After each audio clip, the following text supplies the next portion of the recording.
आप आज मेरी बातें एंजॉय करेंगे।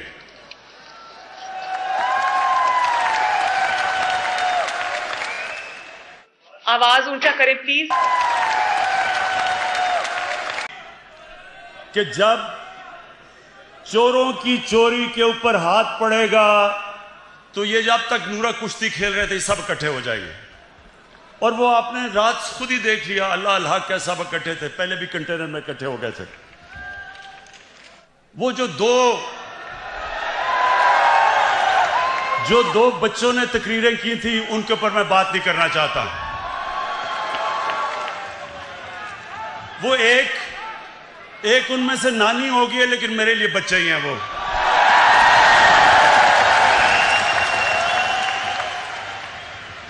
इसको रीप्ले करें, ये गोल्डन अल्फाज है, जरा रीप्ले करें प्लीज। वो एक उनमें से नानी होगी है, लेकिन मेरे लिए बच्चे ही हैं वो।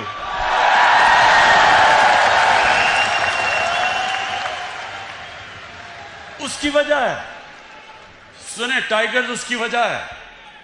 देखे इंसान जब तक जिंदगी में स्ट्रगल नहीं करता वो लीडर तो बन ही नहीं सकता। उन दो बच्चों ने आज तक जिंदगी में 1 घंटा हलाल का काम नहीं किया।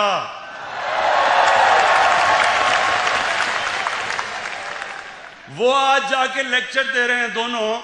1 घंटा उन दोनों ने पैसे बनाने के लिए हलाल का काम नहीं किया। पले किसके ऊपर हैं?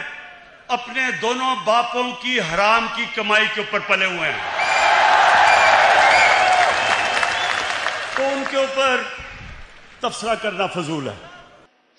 अगला लगाएं जरा। मरियम बीबी जिनको सच बोलने में बड़ा मुश्किल पड़ती है, ये जरा ये सुन लें।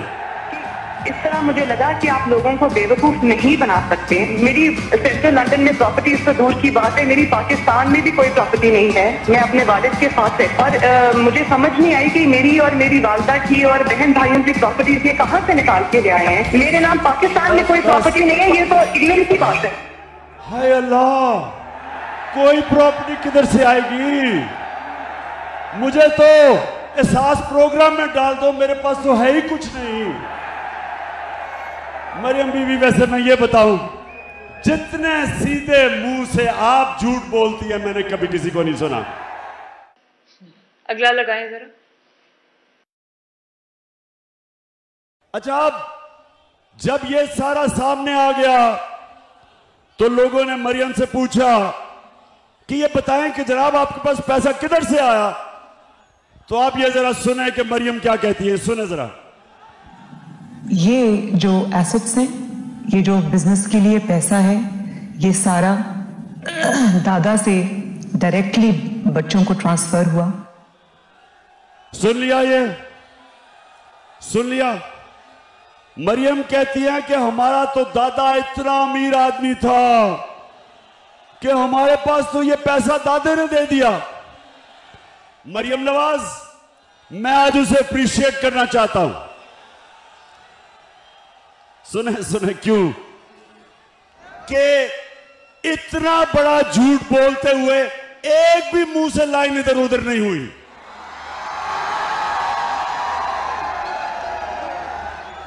यानी झूठों का बादशाह बना। इतने सीधे मुंह से मेरा तो दादा बड़ा अमीर आदमी था। वो या तो दादा कोई और था या शहबाज शरीफ। वो शहबाज शरीफ कहता है मेरा बाप गरीब आदमी था, वो कहती है मेरा दादा अरबपति था। अगला लगाएं जरा।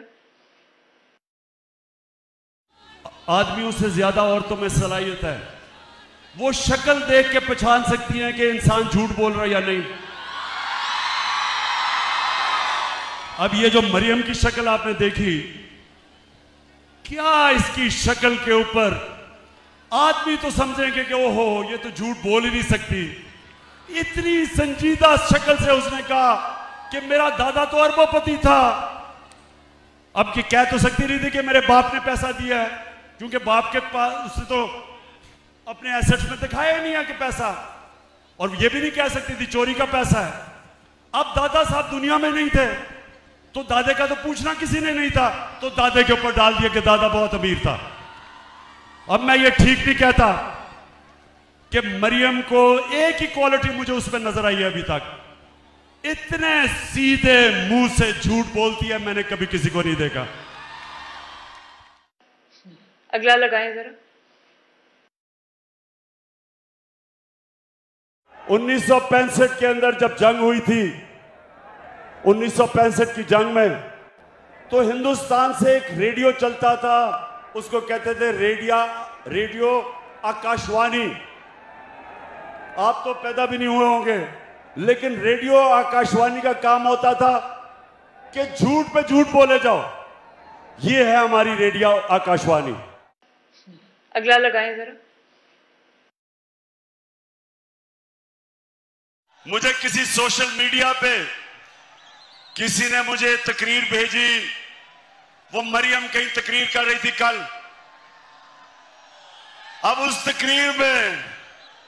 तकरीर जो मुझे भेजी सोशल मीडिया पे, उसमें उसने इतनी दफा और इस जज्बे से और इस जुनून से मेरा नाम लिया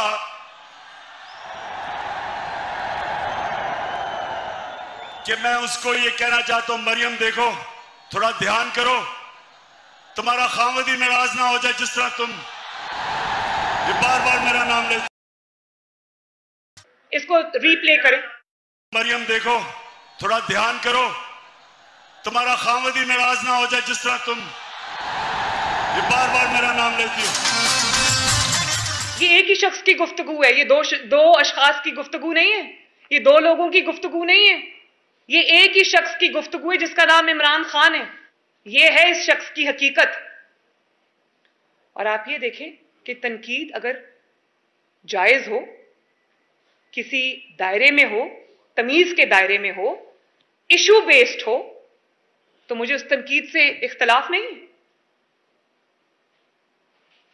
लेकिन आप सिर्फ ये देखें कि वो क्या तालीम दे रहे हैं, और जब आपको एनआरओ नहीं मिलता तो आप इस तरह से बदतमीजी शुरू कर देते हैं। और आप तालीम क्या दे रहे हैं? वही जो आपने पीटीआई के लोगों को, अब मरियम औरंगजेब के साथ जो लंदन में हुआ, क्या आप लोगों को तरगीब दे रहे हैं? ये तो कोई मुल्क का बदतरीन दुश्मन नहीं करेगा। हर चीज को आपने अपनी घटिया सियासत की नजर करना है, तो आपको शर्म क्या दे रहे हैं? वही जो आपने पीटीआई के लोगों को, अब मरियम औरंगजेब के साथ जो लंदन में हुआ, क्या आप लोगों को तरगीब दे रहे हैं? ये तो कोई मुल्क का बदतरीन दुश्मन नहीं करेगा। हर चीज को आपने अपनी घटिया सियासत की नजर करना है, तो आपको शर्म आनी चाहिए।